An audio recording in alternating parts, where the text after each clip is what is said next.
नमस्कार बच्चों, आज की कक्षा में हम कक्षा 7वीं से गुंजन पुस्तक से एक कविता पढ़ेंगे जिसका शीर्षक है लीक पर वे चले। इसके कवि है सर्वेश्वर दयाल सक्सेना जी।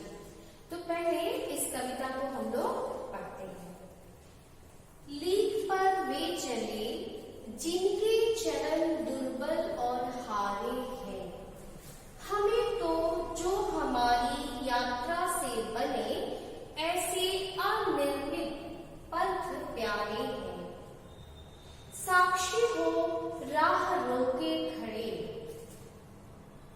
पीले बांस के झुरमुट की उनमें गा रही है जो हवा, उसी से लिपटे हुए सपने हमारे हैं। शेष जो भी है वक्ष खोले डोलती अमराइयां, गर्व से आकाश थामे खड़े, तार के वे पेड़ हिलती क्षितिज की झालों झूमती हुई डाल पर बैठी, फलों से मारती खिलखिलाती शोक अल्हड़ हवा। तो बच्चों, इस पन्ने में देखिए लीक शब्द का अर्थ हम जानेंगे। लीक होता है ऐसा रास्ता जो पुरानी परंपरा जो पहले से बना हुआ है। उसके बाद अनिर्मित पंथ मतलब ऐसा रास्ता जो बना नहीं है। साक्षी मतलब होता है गवाह अर्थात विटनेस, जो किसी भी चीज किसी भी इंसिडेंट का गवाह हो। झुरमुट मतलब जो पेड़ों का समूह होता है उसे कहा गया है। और शेष मतलब तो आप जानते ही हैं, बचा हुआ।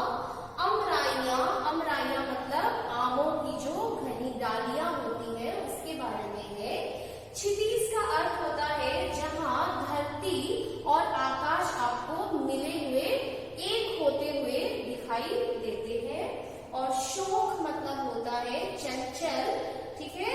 अल्हड़ मतलब मस्त, ठीक है। अब हम अगले पन्ने पे कुछ पंक्तियां हैं उसे देखेंगे। गायक मंडली से थिरकते आते गगन में मेघ, वाद्य यंत्रों से पड़े तीरे, नदी बनने की प्रतीक्षा में कहीं नीचे, शुष्क ताल में नाचता एक अंजुरी जल, सभी बन रहा है कहीं जो विश्वास, जो संकल्प हमें बस उसी के ही सहारे हैं।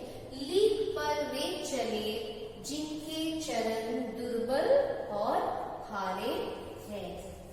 तो आप यहाँ देखिए कि सर्वेश्वर दयाल सक्सेना जी का जन्म 15 सितंबर 1927 को बस्ती उत्तर प्रदेश में हुआ था।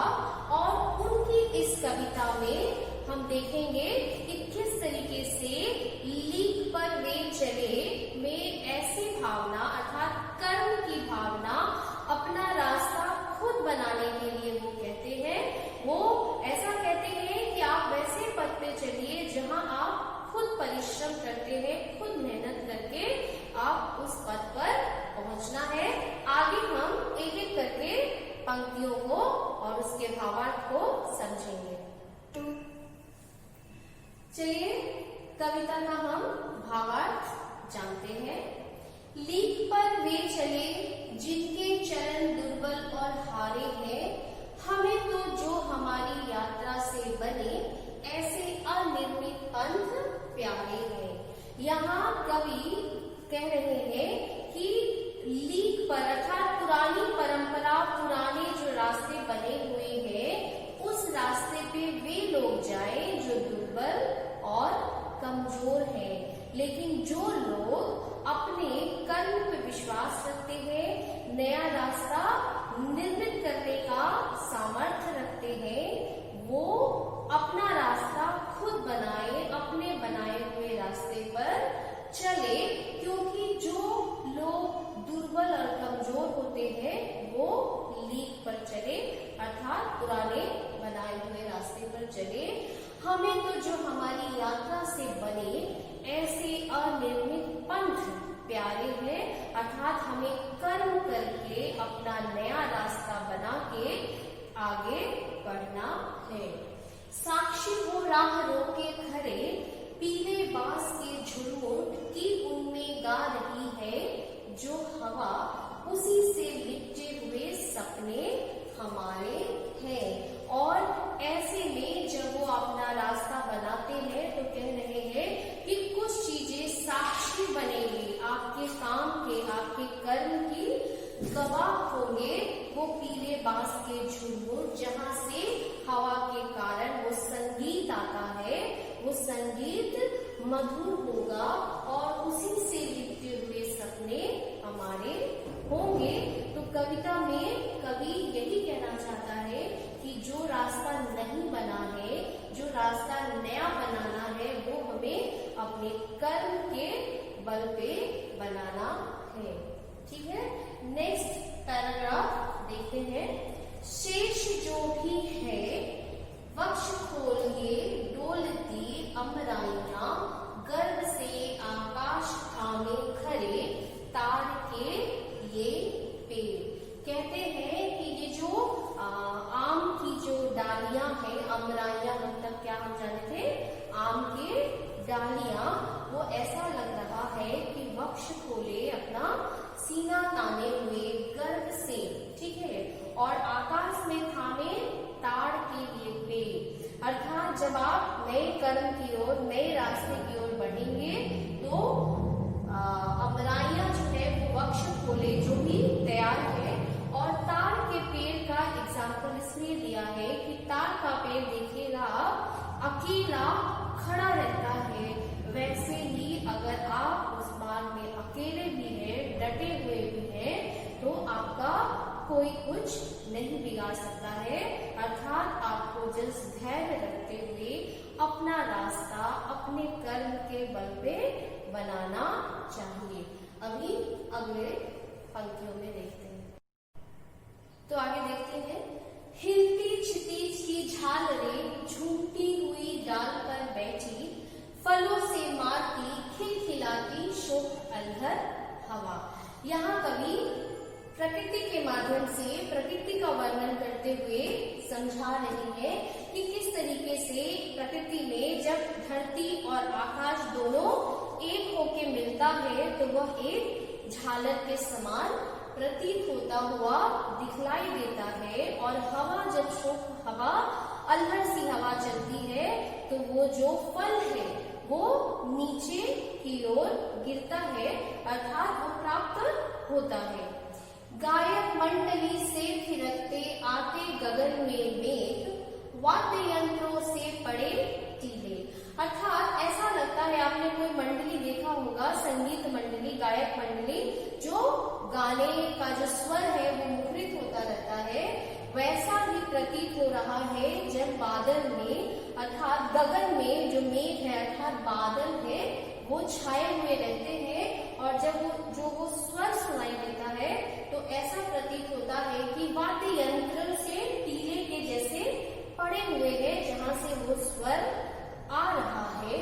और वो सारे बादल जो है वो क्या है, नदी बनने की प्रतीक्षा में है। अर्थात जो बादल जब वर्षा का रूप लेके बारिश होती है, जब वर्षा होती है तो किस तरीके से वो नदी में मिल जाते हैं और नदी बन जाती है।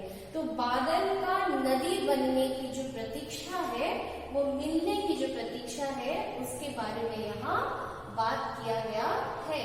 और जो शुष्क ताल, अर्थात ताल मतलब तालाब या कोई भी जलाशय जो शुष्क है, सूखा पड़ा हुआ है, वह भी क्या करता है, जो एक अंजुरी, अंजुरी मतलब अपने दोनों हाथों से जो दिया गया वो अंजुरी जल है, वो भी नाचता है कि अब वो भी नदी बनेगा। सभी बन रहा है कहीं जो विश्वास, अर्थात ये सारी चीजों के द्वारा कवि उस विश्वास की भावना को भर रहा है, उस नए अपने आप में वो एक नया पल लाने की बात कर रहा है कि जो संकल्प हम में बस उसी के ही सहारे है, जो कर्म करने की बात कर रहा है उसके बारे में है कि अगर हम अपने ऊपर विश्वास और संकल्प रखें तो जरूर हम अपना कर्म करते हुए नया रास्ता खुद निर्मित करें, जिसको लोग हो सके तो फॉलो करें, लेकिन हम जो पहले से बना हुआ रास्ता है, जो लीक है, वहां पर चलने की बात से मना कर रहे हैं और कह रहे हैं अंत में कि लीक पर वे चले जिनके चरण दुर्बल और हारे हैं। अर्थात वो लोग पुरानी परंपरा, पुराने रास्तों पे चले जो कमजोर है, जिनके पांव कमजोर है, जो खुद नहीं चल सकते हैं, जो मन से हारे हुए हैं। तो इस प्रकार आप देखिए पूरी कविता से अगर हम कुछ सीख सकते हैं तो यही सीख सकते हैं कि हमें अपना कर्म करते हुए अपना रास्ता खुद बनाना चाहिए, खुद अपनी मंजिल तक पहुंचना चाहिए। उसके लिए हमें अपने रास्ते में आए सभी चीजों का स्वागत करना चाहिए और हमें पुराने रास्तों या लीक पे चलने की नहीं बात करनी